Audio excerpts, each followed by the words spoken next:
You already know the story they told you. A few hundred Spaniards sailed in and toppled an empire of millions. It sounds impossible. And here is a twist. It is impossible because it never actually happened that way. Here is what I think really happened. The Aztecs did not lose to strangers. They lost to the empire they had already built. The truth is far stranger than the legend, and I can prove it with numbers. This was the biggest city in the Americas, and it vanished in just 2 years. An empire of several million people, gone in the time it takes to grow a garden. And I can show you exactly who really destroyed it. Tens of thousands of the Aztecs' own neighbors, the enemies they had spent a century making. So let me rewind, all the way back to a swamp. Start with a wandering people nobody wanted. They called themselves the Mexica, and everyone around them looked down on them.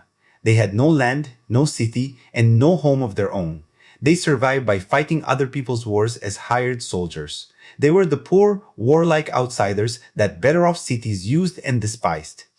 But they carried a promise from their god, Huitzilopochtli, the god of the sun and war. He told them to wander until they saw a sign, an eagle perched on a prickly pear cactus. By tradition, around the year 1325, on a marshy island in Lake Texcoco, they saw it. An eagle standing on a cactus, exactly as promised. So on that useless little island, in the middle of a lake, they built a city. They called it Tenochtitlan. And here's the first thing nobody tells you. They did not build their capital on the best land. They built it on the worst land nobody else even wanted. Which raises the obvious question. How does the poorest people in the valley end up ruling all of it? For about 100 years, they did not rule anything. The Mexica were still vassals, servants of a powerful city called Azcapotzalco. They fought its battles and they paid it tribute year after year. They were the muscle and someone else took the reward. Then, in the 1420s, everything flipped. A king named Itzcoatl took the throne of Tenochtitlan. Beside him stood one of the most important men most people have never heard of. His name was Tlacaelel, and he was never king. He was the Cihuacuatl, which we can loosely call the prime minister. He ran the finances, planned the wars, and appointed the generals. He was the second most powerful man in the empire, and he stayed in the shadows for decades. Together, Itzcoatl and Tlacaelel did the unthinkable. They rose up and crushed their own masters at Azcapotzalco. Then, in 1428, they formed an alliance with 2 other cities, Texcoco and Tlacopan, 3 cities bound together, sharing the spoils. Historians call it the Triple Alliance. And that alliance is the true birth of the Aztec Empire. The despised servants had just become the masters. Now they built a machine, and it was terrifyingly good at one thing. The Aztec Empire was not really one country, the way you might picture it. It was a tribute empire. They let conquered cities keep their own kings and their own gods. On one condition, you pay and you send warriors forever.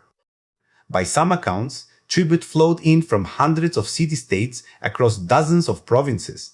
And what tribute it was!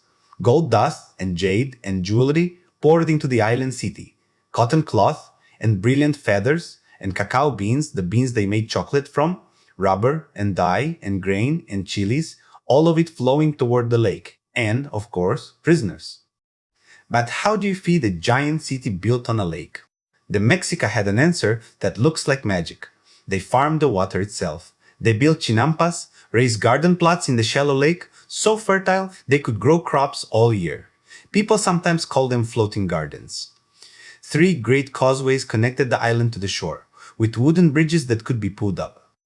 A stone aqueduct carried fresh spring water into the heart of the city.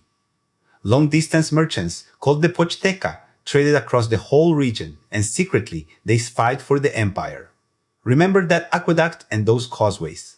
They are going to matter more than almost anything else in this story. At the center of it all stood a mountain of stone. The great temple, the Templo Mayor, rose roughly 60 meters into the sky. On top sat twin shrines, side by side. One for Huitzilopochtli, the sun and war. One for Tlaloc, the rain. And this is where we have to talk about the thing everyone thinks they know, human sacrifice. The Aztecs believed the sun god needed human blood to keep the sun moving across the sky. Without blood, they thought the world would simply stop. So they went to war, partly to capture prisoners for the altars. They even fought special prearranged battles called flower wars against enemies like Tlaxcala, just to take captives alive. Now, here's the part nobody tells you. The sacrifice was real, and archaeologists have confirmed it. Near the Great Temple, they dug up a tower of human skulls, roughly 450 skulls, in a single grim structure. But then, there is the famous number, and you have probably heard it, that the Aztecs once sacrificed 80,000 people in 4 days. That figure comes from a Spanish friar, writing generations after the events. And modern scholars think it is wildly exaggerated propaganda. Do the math. 80,000 people in 4 days means killing more than a dozen human beings every single minute without ever stopping day and night. It is almost certainly impossible. The true number is unknown, and some estimates put it at only a few thousand. So the horror was real, but the story was stretched on purpose by the people who came to conquer them. Hold on to that idea, because the whole legend of the conquest was stretched the exact same way. By the year 1519, Tenochtitlan was breathtaking. It was one of the largest cities on the entire planet. Perhaps 200,000 people or more, likely bigger than most cities in Europe. Bigger, quite possibly, than London. This was the city at its peak, under a ruler named Moctezuma the Second. And then, on the coast, sails appeared. The man on those ships was Hernan Cortes. And now I need you to look very carefully at the numbers, because this is the whole point. Cortés landed with only about 500 men, 16 horses, 11 ships, 500 men against an empire of millions. If the legend were true, this is the moment it should have ended, instantly. So how did 500 men not simply get swallowed whole? The answer starts with one person, a woman. Her name was Malintzin, and history sometimes calls her La Malinche. She was a Nahua woman handed to the Spanish, and she could speak the local language, Nahuatl, as well as Maya. Suddenly, Cortés could talk. He could make deals and threats and promises. And it turned out a lot of people in this empire had a reason to listen. Because that tribute machine, all that gold and cloth and prisoners flowing to the lake, it was flowing away from somebody. The very first city Cortés met, the Totonac, were sick of paying the Aztecs. Then Cortés burned his own ships so his men could never turn back. And then he found his prize, the Tlaxcalans. The Tlaxcalans were a fierce people the Aztecs had never conquered. They were the old enemy, the ones the Aztecs hunted in those flower wars. At first, they fought Cortés hard. Then they made a colder calculation. They joined him against their ancient tormentors, and they did not send a handful of men. They sent thousands. The tiny Spanish band had just become an army, and to prove how ruthless they now were, at a city called Cholula, Cortés and his Tlaxcalan allies massacred thousands of unarmed people. It was a message written in blood aimed straight at the capital.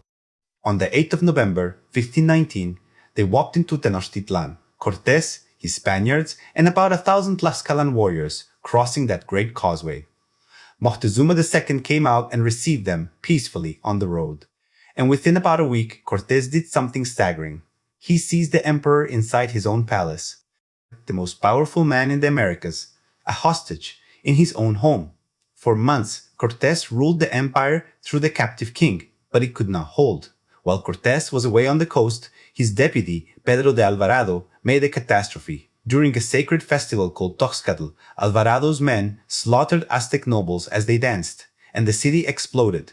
The whole capital rose up in fury. Moctezuma II died in the chaos, and here the sources genuinely disagree. The Spanish said his own people stoned him for surrendering. The Aztecs said the Spanish killed him. We honestly do not know which is true, but now the Spanish were trapped on an island, surrounded by a furious city. So on the night of the 30th of June, 1520, they ran. They tried to sneak out across the causeways in the dark, and the Aztecs caught them. It was a massacre on the water. The Spanish lost roughly half their men, most of their horses, and all the treasure they had stolen. They named that night La Noche Triste, the night of sorrows. The empire had won. Cortés was beaten, bleeding, and fleeing for his life. By every rule of the legend, the story should be over right here. The Aztecs should have won. So why didn't they? Because something invisible had already slipped into the city. The Spanish did not just bring steel and horses, they brought a disease the Americas had never seen. Smallpox. The Aztecs had no immunity to it, none at all. and in the autumn of 1520, it swept through Tenochtitlan. It killed a huge share of the people. Diseases like this often killed the strong and the young, along with the weak. And it killed the new emperor himself, a ruler named Cuitlahuac, within weeks of taking the throne. Picture it. The city has just won its greatest victory, driven out the invaders. And now, from the inside, its people are dying in their homes faster than anyone can bury them. This was a weapon the Aztecs could never fight. Not a sword, a germ. A new king rose from the ruins, the last of the line, named Cuauhtémoc. And out beyond the lake, Cortés was rebuilding and doing something clever. He had 13 warships built in pieces far away and carried overland to the lake. 13 ships on a mountain lake. To control the water, the Aztecs had always ruled with canoes. And beside him now stood the real conquering army, not 500 Spaniards, on the order of tens of thousands of native allies, perhaps around 100,000 Tlaxcalans and others. That is the number the legend hides from you. The Aztecs were not defeated by strangers. They were defeated by their own world, turned against them. On the 22nd of May, 1521, the siege began. The 13 ships closed off the lake. The huge allied army pressed in along the 3 causeways. And then they did the one thing that could kill the city. They found the aqueduct, the one that carried fresh water from the hills, and they cut it. The greatest city in the Americas was left to go thirsty. For 93 days, they fought street by street, house by house.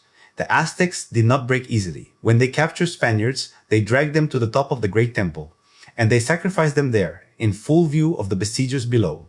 Cortés's own allies watched their friends die on the altars.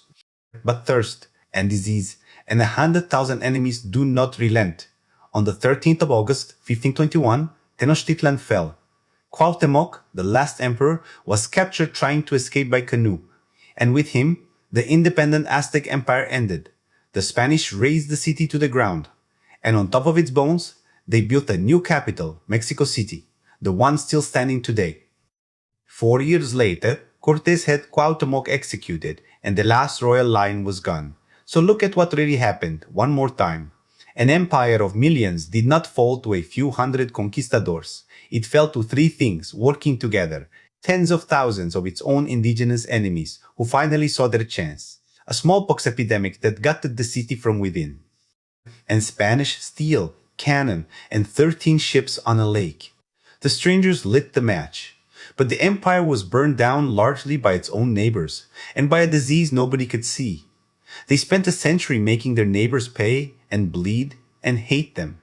And in the end, it was those neighbors, not the men from across the sea, who pulled the empire down.